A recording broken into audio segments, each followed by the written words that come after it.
Boa tarde, quarto ano. Tudo bem, turma? Hoje é dia da nossa avaliação de matemática. E antes de fazer a nossa avaliação, vamos revisar aqui o nosso conteúdo, vamos lembrar de algumas coisinhas que a gente viu em sala de aula, tá? Então, acompanhe aqui. Nós temos o quadro posicional. E aí, nós escrevemos cada algarismo, cada número em a sua ordem, né? Olha só, esse número que está aqui nesse quadro é o número 11.054.798. Então, esse número, ele tem 1, 2, 3, 4, 5, 6, 7, 8. 8 ordens. E ele faz parte da classe das unidades simples, faz parte também da classe dos milhares e também da classe dos milhões. Então, por isso, esse número, ele tem 8 ordens e tem 3 classes, porque ele faz parte das 3 classes, ok? Na classe das unidades simples, nós temos a unidade, a dezena, a centena. Na classe dos milhares, é a unidade de milhar, dezena de milhar, centena de milhar. Na classe dos milhões, é a unidade de milhão, dezena de milhão, centena de milhão. E agora, vocês vão pegar essa atividade de revisão que a tia mandou para vocês ontem, né? Junto com a revisão de português e ciências e com as avaliações.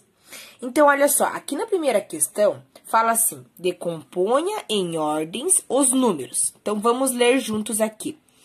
13.978, 35.030. Então, vamos ver. O número 13.978, ele tem 8 unidades, ele tem 7 dezenas, 9 centenas, 3 unidades de milhar e 1 dezena de milhar, né? Olha só, 13.978. Lembrando que 1 dezena é 10. Então, aqui, 7 dezenas, 70. 1 centena é 100. Então, 9 centenas é 900.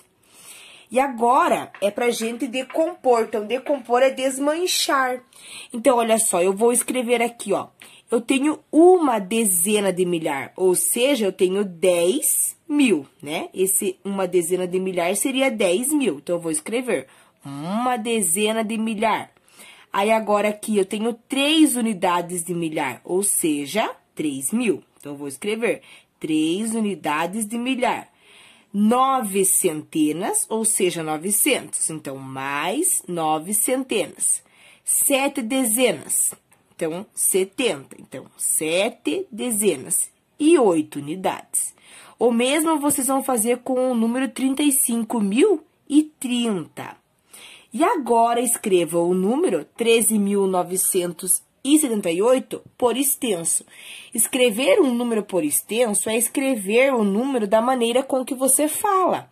Então, nós lemos assim, 13.978. Então, nós vamos escrever 13.978. Na questão 2, nós vamos relembrar algumas coisas sobre medidas, né? Então, aqui nós temos um quadro e nós vamos completar aqui essas lacunas com as medidas equivalentes. Então, vamos lembrar. 1 quilômetro, ele tem quantos metros? 1 quilômetro, ele tem 1.000 metros, né? Então, nós vamos registrar esse valor aqui, 1.000 metros. Agora, aqui, ó, 7.000 metros correspondem a quantos quilômetros? Corresponde a 7 quilômetros. E 5 quilômetros correspondem a 5.000 metros. E na questão 3, a Luciana, ela nasceu em 1964. E ela tem um irmão que tem 9 anos a mais, né? É um irmão 9 anos mais velho. Em que ano nasceu o irmão de Luciana? Então, vejam bem, nós sabemos que ela nasceu nesse ano. E ela tem um irmão que é mais velho. E aí, nós queremos descobrir em que ano que esse irmão dela nasceu.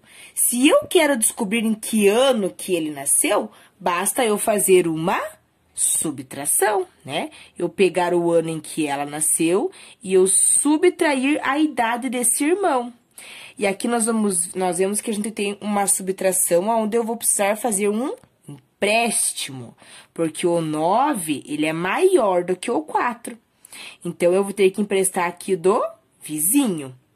Então, aqui é 6. Se eu vou emprestar uma unidade para cá, então aqui não vai ser mais 6. Agora, aqui vai ser 5. E aqui, em vez de ser 4, vai ser 14. Então, a gente vai riscar aqui e vou escrever em cima. Então, vamos ver. 9 até chegar no 14. 9, 10, 11, 12, 13, 14. 5. Aqui, 0 até chegar no 5, vai sobrar 5. 0 até chegar no 9, 9. 0 até chegar no 1, 1. Então, a pergunta é, em que ano nasceu o irmão de Luciana? E a resposta é, o irmão de Luciana nasceu em 1955. E agora vamos relembrar algumas coisas que nós vimos também em sala, né? Sobre os sólidos geométricos. Então, olha só, aqui nós temos um prisma, né? E esse prisma, que também é chamado de paralelepípedo, ele tem a sua base retangular. Então, por isso nós chamamos ele de prisma retangular. E aqui nós temos também uma pirâmide, e essa pirâmide, a base dela, ela é em forma de quadrado, então, é uma pirâmide quadrangular. Então, vamos relembrar o que é vértices, o que é faces, o que é aresta. Então, os vértices, né, olha só, é aqui onde nós temos esse encontro. Então, olha só, aqui nesse caso, nós temos 1, 2, 3, 4, mais um em cima, 5. 5 vértices. As faces são os lados. Então, olha só, aqui nós temos 1, 2, 3, 4, 5. 5 faces. E as arestas são essas linhas onde se encontram as faces. Então, aqui nós temos 1, 2, 3, 4, 5, 6, 7, 8. 8 arestas. E aqui no prisma? Então, olha só, 1, 2, 3, 4, 5, 6, 7, 8. 8 vértices. Quantas faces? 1, 2, 3, 4, 5, 6. 6 faces. Quantas arestas? 1, 2, 3, 4. 5, 6, 7, 8, 9, 10, 11, 12. Então, são 12 arestas.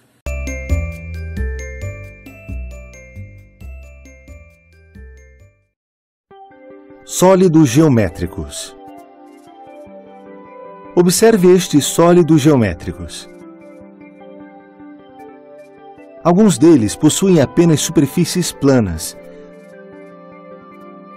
como, por exemplo, o cubo, o paralelepípedo e a pirâmide.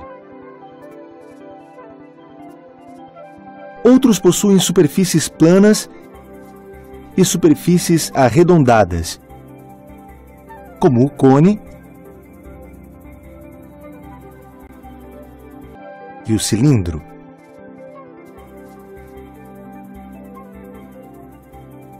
Já a esfera possui apenas superfícies arredondadas. Sólidos geométricos que têm apenas superfícies planas são chamados poliedros. Se os sólidos geométricos tiverem alguma superfície arredondada, eles são chamados de corpos redondos.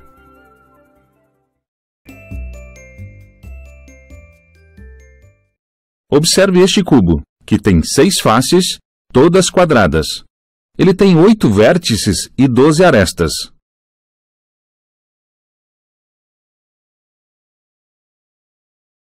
Isto é uma esfera. Ela não tem arestas nem vértices. Sua superfície é curva. Este é um paralelepípedo. Ele tem 6 faces retangulares e 12 arestas.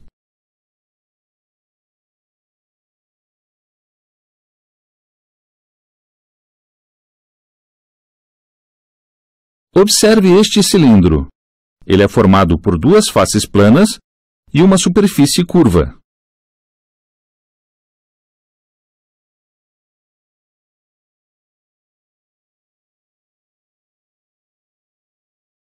Este é um cone. Ele é formado por uma superfície curva e uma face plana.